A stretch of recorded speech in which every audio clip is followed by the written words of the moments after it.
우리가 삶을 뜻하는 한자인 날생이라고 하죠. 그 한자는 그 형상이 만들어진 그 한자의 어원이 초목의 새싹이나 땅 위로 움트는 모양을 본떠서 만들었다고 한자 사전에 나와 있어요. 그러니까 날생이라고 하는 그 글자가 새싹이 땅에서부터 움터 오르는 그런 모양을 형상화했다 이렇게 나와 있습니다. 근데 어떤 사람들은 이 날생이라고 하는 이 한자가 그냥 움터 있는 모양 그럴 수도 있지만 이 생자를 잘 보면 이렇게 소우자가 거기 들어가 있거든요. 그러니까 이 소 한 마리가 외나무 다리를 지나가는 그런 위태위태한 상황을 본떠서 만들었다. 그러니까 생각을 해보세요. 소가 절벽에 있는 외나무 다리를 네 발로 걸어가는 그 모습을 보고 이 날생을 만들었다. 이렇게 이야기하는 사람도 있습니다. 한자 사전에는 새싹이 올라오는 모습을 본떴다고 말을 하고 있지만 그만큼 사람이 인생이라고 하는 것, 사람이 살아간다라고 하는 것이 얼마나 언제 떨어질지 모르는 그러한 위태로운 상황 속에서 걸어가고 있다라고 하는 것을, 그런 위태로운 상황 가운데 인생이 살아가는구나 라고 하는 것을 말하고 있는 거예요. 그만큼 인생살이가 쉽지 않다라고 하는 거죠. 제가 우리 성도님들보다 살아온 횟수가 한참 뒤지지만은 그럼에도 불구하고 인생이 쉽지 않구나, 가정을 먹여 살리는 것이 이렇게 힘든 일이구나, 부모를 봉양하는 것이 진짜 안 되는 일이구나, 이거를 느끼는데 얼마나 우리 성도님들이 그 많은 생을, 저보다 더 많은 2배 이상의 삶을 막 살아가신 분들이 대부분이신데 얼마나 그것을 느끼겠어요. 모든 사람이 바라볼 땐 그렇다라는 거예요. 소가 외나무 다리를 건너가는 듯한 그런 위태로운 그런 모습이 우리의 인생이구나, 그걸 보여준다라고 하는 거죠. 그래서 이런 힘든 인생을 견뎌내기 위해서 사람들은 다 저마다 자기만의 어떤 방식으로 그 인생에 있어서, 그런 힘든 인생에 있어서의 위로의 모습들을 찾으려고 하고 있다는 거죠. 자기만의 어떤 인생을 위로해줄 어떤 그 최고의 선, 최고 좋은 것, 그것을 찾아서 저마다 다 각자마다 한마디씩 다 툭툭 던졌다라고 하는 거예요. 그래서 어떤 사람들은 감각적인 쾌락을 최고의 것으로 삼는 사람들이 있습니다. 요새 사람들의 얘기가 아니에요. 물론 요새 사람들도 감각적인 쾌락을 이게 최고야 라고 생각하는 사람도 있지만, 옛날에 에피쿠로스 학파라고 하는 사람들이 감각적인 쾌락을 최고의 선이다라고 이야기를 했었습니다. 또 어떤 사람들은 인간 정서의 적절한 통제와 덕의 습관에서 최고의 선을 찾기도 합니다. 스토아 학파에 있는 사람들은 이런 걸 얘기했어요. 또 다른 사람들은 관념이나 어떤 덕의 실천, 이런 것에서 이게 최고의 선이야, 이게 우리가 살아가는 그런 어떤 모습이지, 이렇게 얘기를 했다는 거죠. 플라톤주의자들이 이런 얘기를 했습니다. 그리고 그런 것들을 바라보면서 이게 최고의 선이야 라면서 이야기하고 거기에서 위로를 받으려고 무지 노력을 한다는 거죠. 특별히 오늘날과 같이 자기가 최고인 이 시대에서는 다 각자마다 말하는, 100명이면 100명이 말하는 최고의 선이 다 다르죠. 그러니까 최고의 선은 100가지가 넘는 거예요. 모든 사람이 각자 자기가 말하는 게 다 최고라고 이야기를 합니다. 어떤 사람은 명예를 얘기하기도 하고, 어떤 사람은 부를 얘기하기도 하고, 아니야, 돈이 아무리 많아봤자 무슨 소용이야, 건강이 최고지, 건강해야 돼 사람은, 이렇게 말하는 사람들도 있고요. 아까 이야기했던 대로 쾌락을 아직도 쫓아서 살아가는 사람들도 있는 반면에, 또 어떤 사람들은 건강하지 못해도 행복하면 됐지, 행복에서 최고의 선을 찾는 사람들도 있다는 거죠. 저마다 각자가 위로받고 싶어 하는 것, 찾아가는 것, 최고라고 생각하는 것들이 저마다 다 각자가 바라보고 생각하고 느끼고 하는 것들이 다 다르다라고 하는 거죠. 그리고 거기에서 위로를 받으려고 무단히도 애를 쓰고 있다는 것입니다.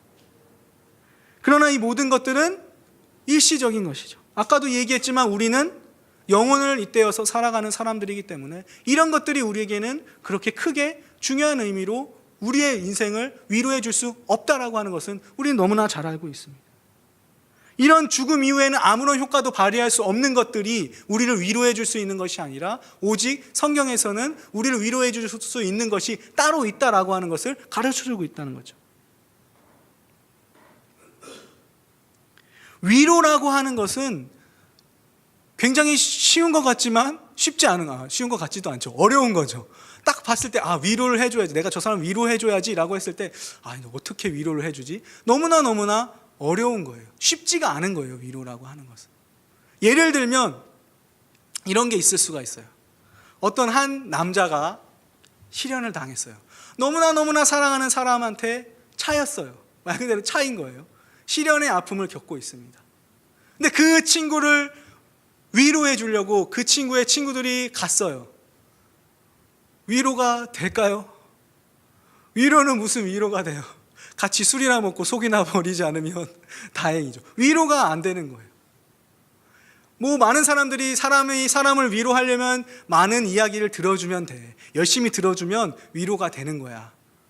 되죠. 조금은 위로가 될 수 있을지는 모르겠으나 완벽한 위로는 될 수가 없는 거죠.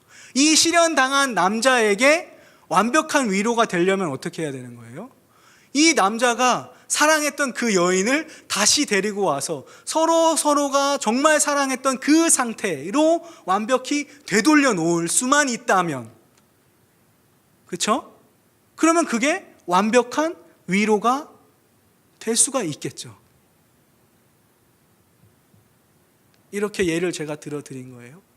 우리 삶의 인생에 있어서도 완벽한 위로가 되려면 무엇이 있어야 될까? 우리 인생이 원래 하나님께서 창조하신 목적대로 되돌려 놓을 수만 있다면 그게 바로 우리 인생에 있어서는 최고의 위로가 될 수가 있다는 것이죠.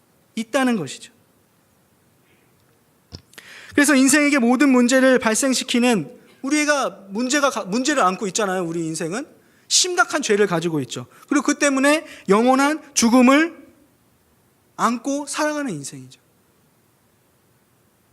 거기서부터 우리가 위로를 받아야 되기 때문에 이 죄악과 영원한 죽음에 비해서 훨씬 크고 탁월하고 확실한 최고의 어떤 것이 우리에게 있어야 된다는 거예요. 우리의 상태가 완전 최악이잖아요. 완전 최악이기 때문에 그 어떤 최악의 상태의 것을 되돌려 줄 수 있는 그 무언가가 우리에게 반드시 필요하고, 그 상태로 돌려놓을 수 있는 그 무언가, 그 최고의 선이 우리에게 반드시 필요하다는 거죠. 그것이 아니고서는 우리에게 그 어떤 위로도 줄 수 없다는 거죠. 그런데 성경은 모든 사람의 양심을 고요하게 만들고 만족시키는 위로를 알려주고 있습니다. 또 성경은 인간의 모든 비참한 현실의 근원을 드러내주고 그리스도를 통하는 유일한 삶의 유일한 길을 제시하고 있습니다. 즉 하나님만이 살아서나 죽어서나 우리의 유일한 위로가 됨을 성경을 통해서 우리에게 알려주고 있다는 것이죠. 하나님만이 우리의 위로가 될 수 있다는 것을 가르쳐 준다는 것이죠. 세상의 위로는 위로가 아니에요.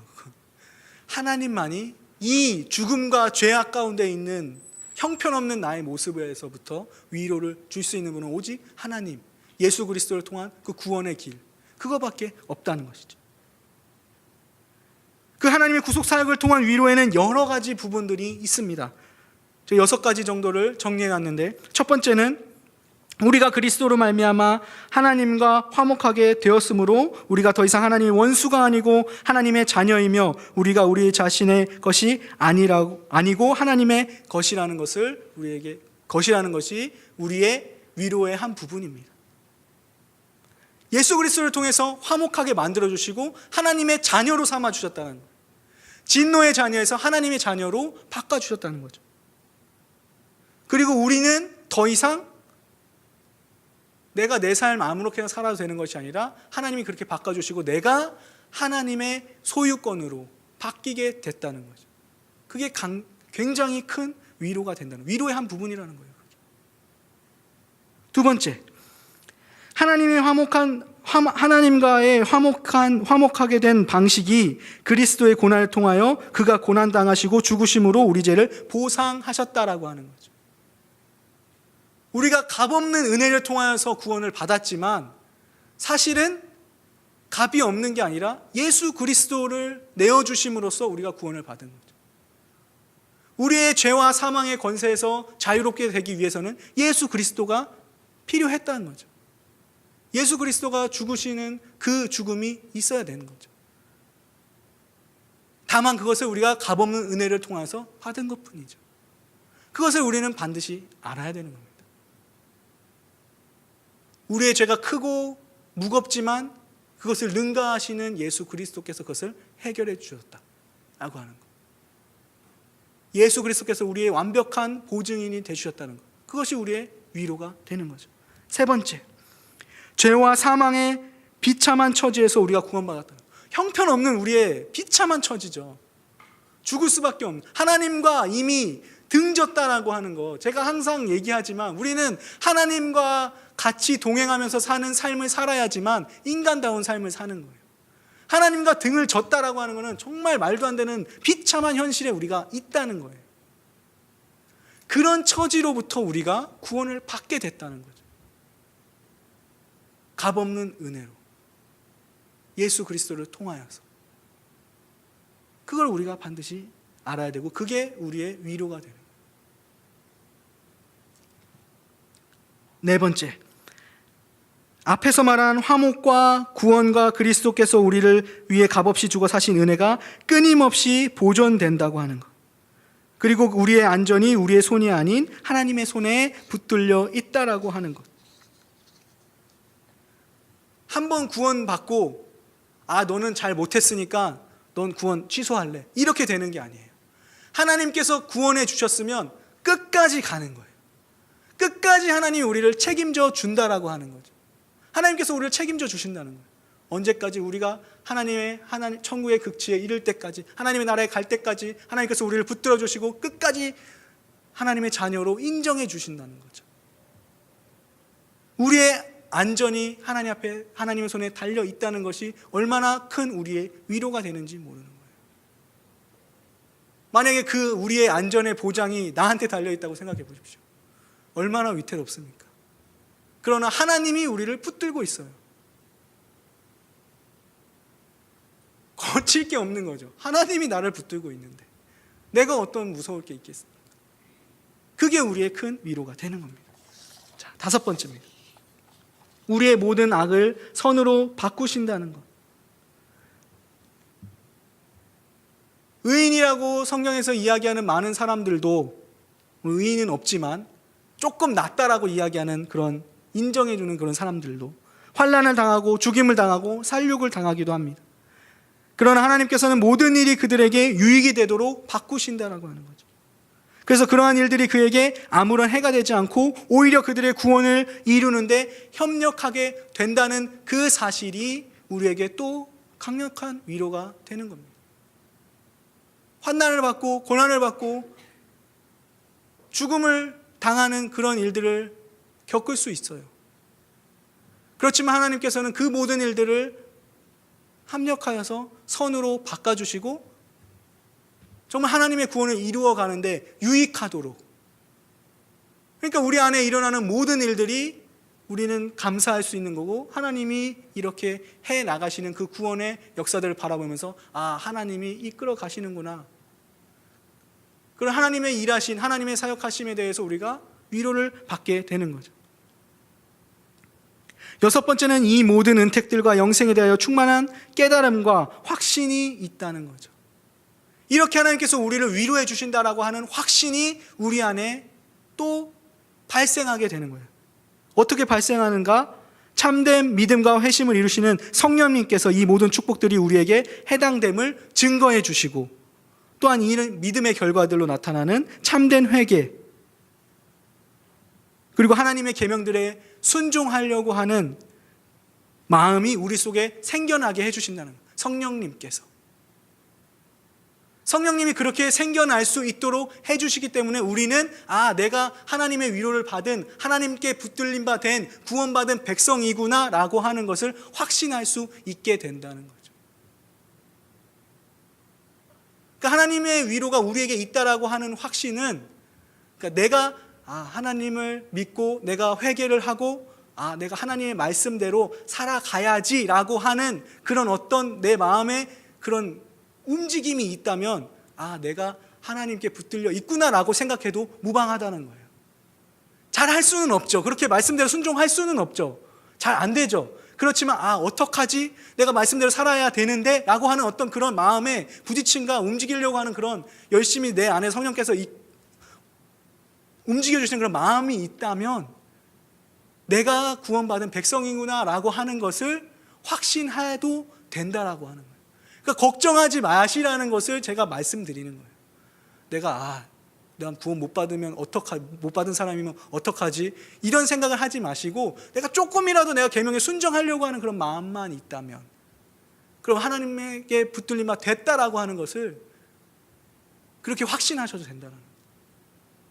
그래서 마가복음 9장 24절에 보면 내가 믿나이다 나의 믿음 없는 것을 도와주소서, 그렇게 고백하는 거예요. 내가 믿습니다. 내가 하나님 믿어요. 그런데 내가 믿음이 없습니다. 믿지만 믿음이 없습니다. 도와주세요. 다 그런 상황에서 살아가는 거 아니겠어요, 성도들은?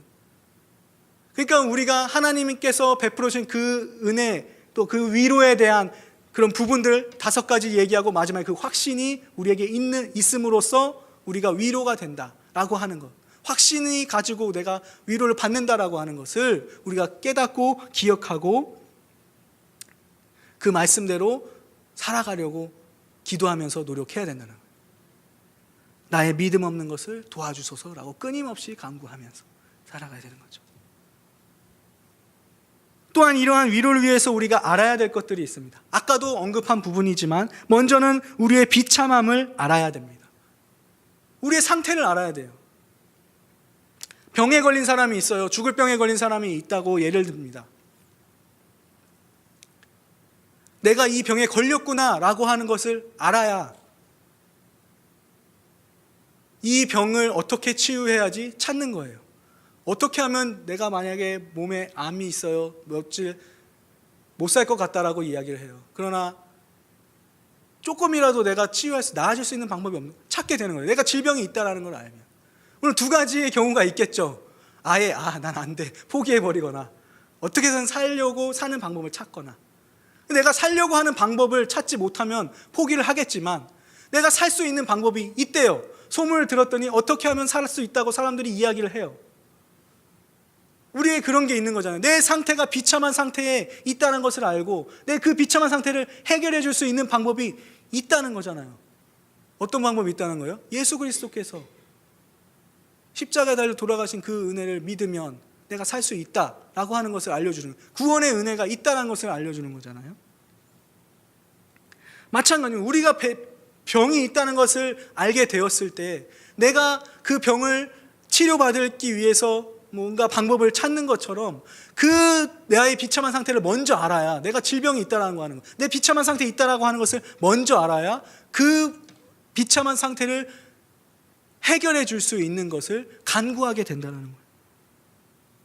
바라게 된다는 거예요. 그 구원으로, 그 비참한 상태에서부터 빠져나올 방법, 구원받을 방법을 바라게 된다는 거예요. 그리고 우리의 그 비참함을 알아야 내가 거기에 대해서 하나님께서 구원해 주셨구나라고 하는 거에 대한 감사한 마음이 생겨나게 된다는 거죠.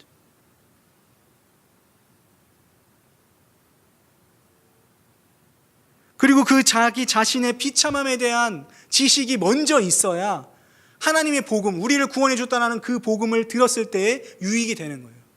만약에 그 비참함에 대한 것을 모르고 복음에 대한 것만 들었다, 하나님이 널 구원해 주셨어 라고 하는 것만 들었을 때에는 우리의 삶은 굉장히 안일에 빠지게 되는 거예요.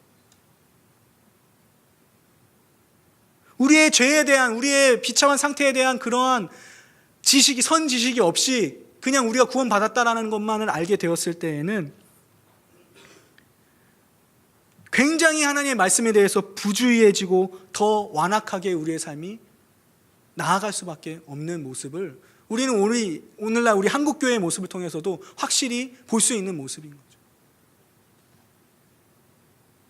그저 교회의 교인 수를 늘리기 위하여서 당신은 죄인입니다 라고 하는 부분은 싹 빼버리고 당신은 구원받았습니다, 사랑받기 위해 태어난 사람입니다, 하나님의 사랑 안에 있는 사람입니다 만을 가지고 교회 안에 사람들을 많이 불러들였잖아요.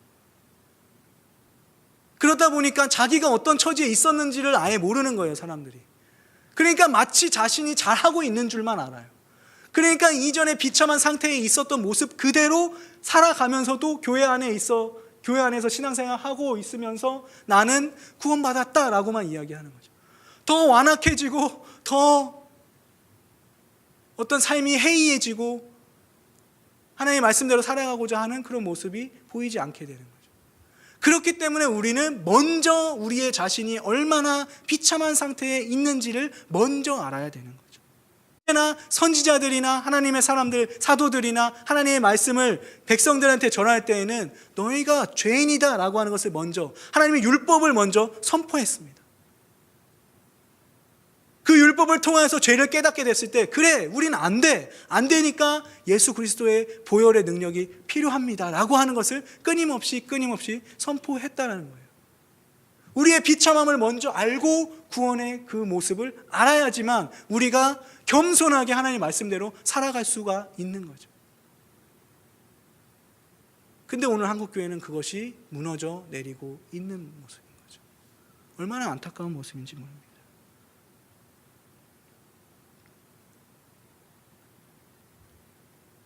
그리고 이 비참에 대한 지식이 우리에게 있어야 진정으로 우리가 감사할 수 있는 삶을 살아가게 되는 거죠.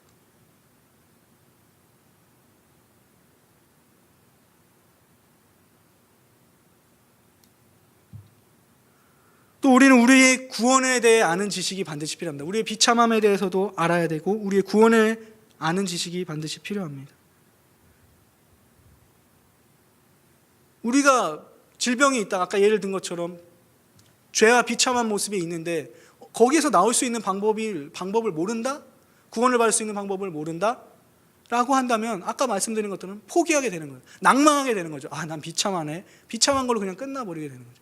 그런데 구원에 대한 방법, 거기서 나올 수 있는 방법을 알게 되면 그것을 강구하게 되고 그것을 찾아가게 되는 거죠.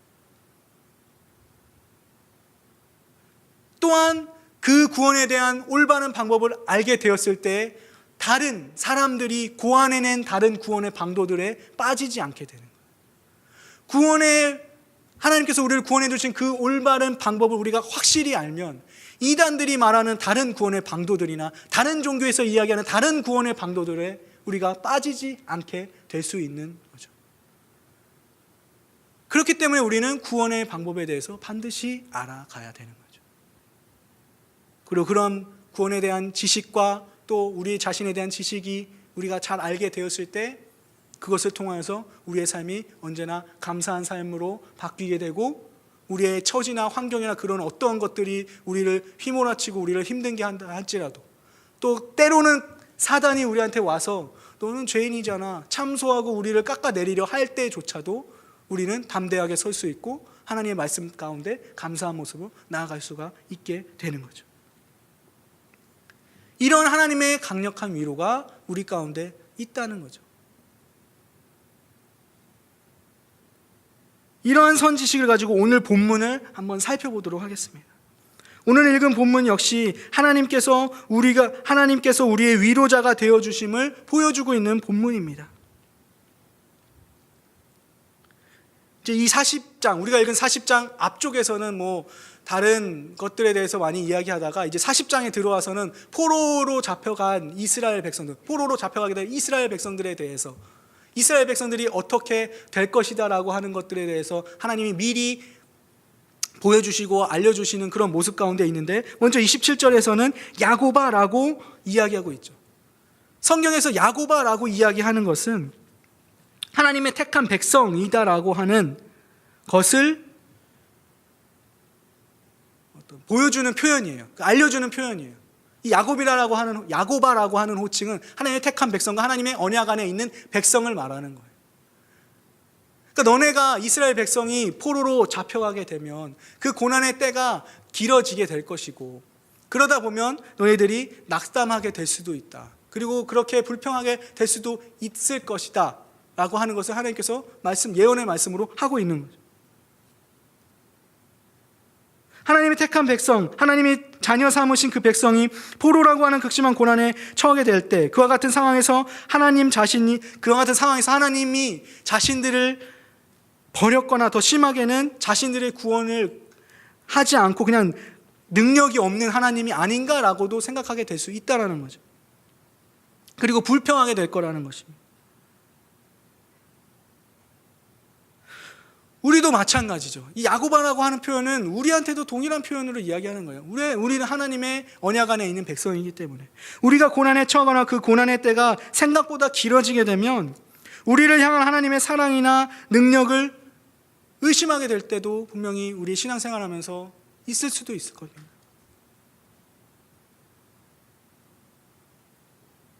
그리고 그렇게 되면 낙심하거나 신앙의 회의에 빠져서 심한 경우에는 하나님에 대한 신앙에서 떠나는 사람들도 우리 교회 안에서 너무 많이 봐왔잖아요.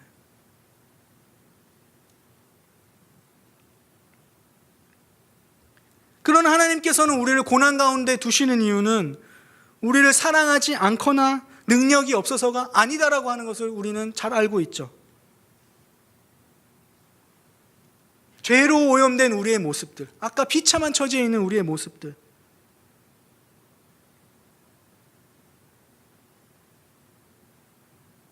그런 모습들 가운데서 하나님께서 우리를 연단하여서 정결하게 만드시고 그 고난에 정결하게 만드시기 위하여서 우리를 그 고난의 자리에 아직도 내버려 두고 있다라고 하는 것, 그 사실을 하나님께서는 오늘 본문을 통해서 이야기를 하고 있는 겁니다. 너에게 고난의 때가 찾아오는데 그때마다 너네가 불평하는 것이 아니라 내가 너희를 연단하게 하고 너희가 죄 가운데서 돌아서서 하나님만을 섬기게 하려고 함이다 라고 하는 것을 하나님은 말씀하고 있다는 겁니다.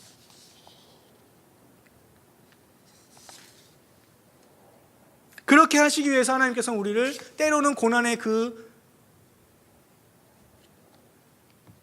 자리에 있는 그 시간을 때로는 길게도 만드시고 하나님의 그 기쁘신 뜻대로 우리를 그렇게 연단하시고 우리를 이끌어 가고 있다는 거죠.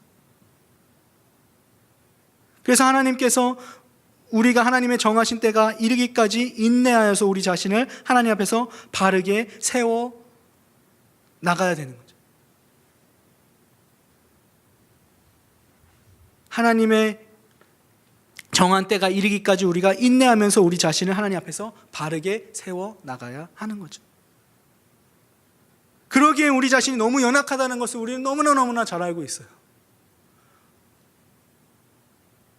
30절은 그것을 이야기하고 있는 겁니다. 30절에 보면 소년이라도 피곤하며 곤비하며 장정이라도 넘어지며 쓰러지되, 이 소년이라고 하는 표현은 그냥 조그만 애들, 우리 표현으로는 소년으로 번역을 해서 조그만 아이들을 그렇게 느껴질 수가 있는데 청년의 때까지를 이야기하는 거예요. 인생에 있어서 가장 힘이 팔팔하고 혈기가 넘칠 때, 힘이 에너지가 막 무한대로 솟아날 때, 장정이라고 하는 것도 그런 같은 맥락인 거죠. 힘이 인생에 있어서 가장 넘쳐날 때, 인생에 있어서 가장 힘이 넘쳐날 때도 일을 하면 젊다고 안 힘든가요? 힘들죠. 힘들고 쓰러지고 넘어지는. 인생은 그렇다라고 하는 거예요. 가장 힘이 많을 때도 힘들고 쓰러지고 넘어지는데 나이가 연로하신 분들은 얼마나 더 힘이 들겠어요. 인생의 한계는 거기까지라는 거죠. 그러나 하나님께서는 쓰러지지도 않으시고 힘이 없지도 않으시고 곤비하지도 않으시고 피곤하지도 않으신다. 그 하나님께서 너희들을 붙들고 있을 거다. 그러니까 고난의 때가 찾아와도 너네는 실망하지 말고 원망하지 말고 하나님 앞에 온전히 서 있어라 라고 하는 것을 하나님께서는 말씀하신다는 거죠.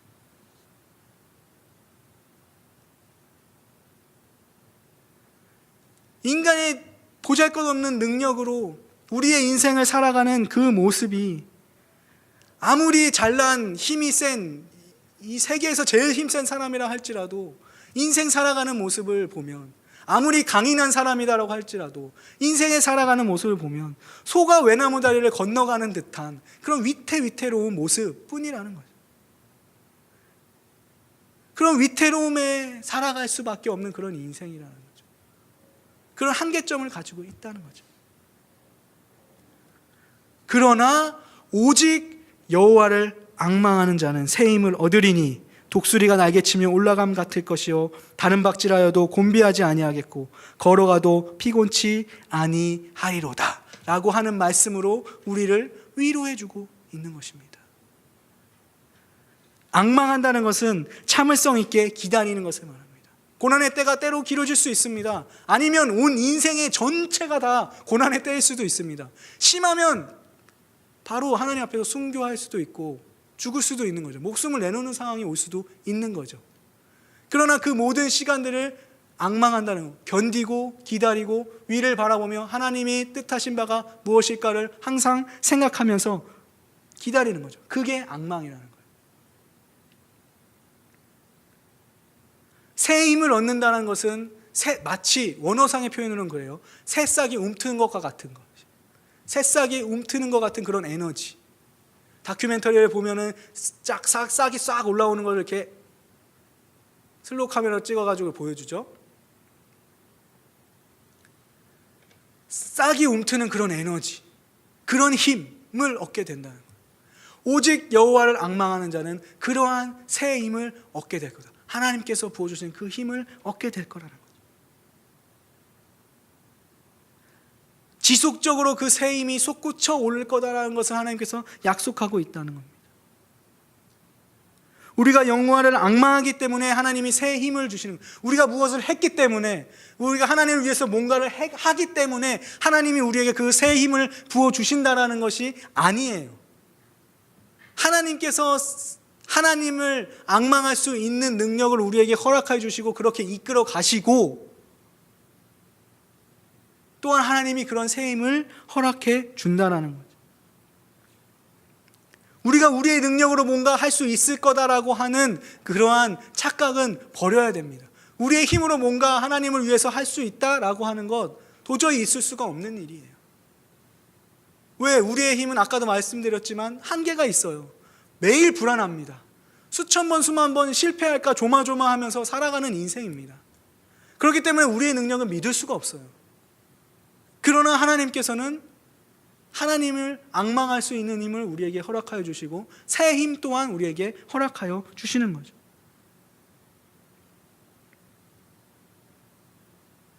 거기에 하나님께서 우리를 향한 강력한 위로가 있는 것입니다.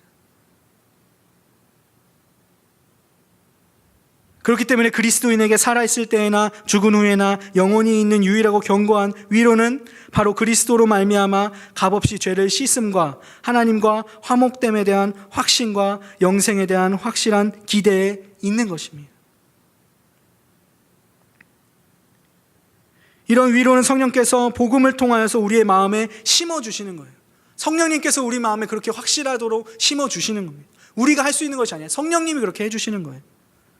그러므로 우리가 그리스도의 소유이며 또한 그리스도로 말미암아 하나님의 사랑을 받는 자들이고 또 영원토록 구원받은 자들임을 믿어 의심치 않게 되는 거죠. 성령님이 그렇게 만들어 주시기 때문에.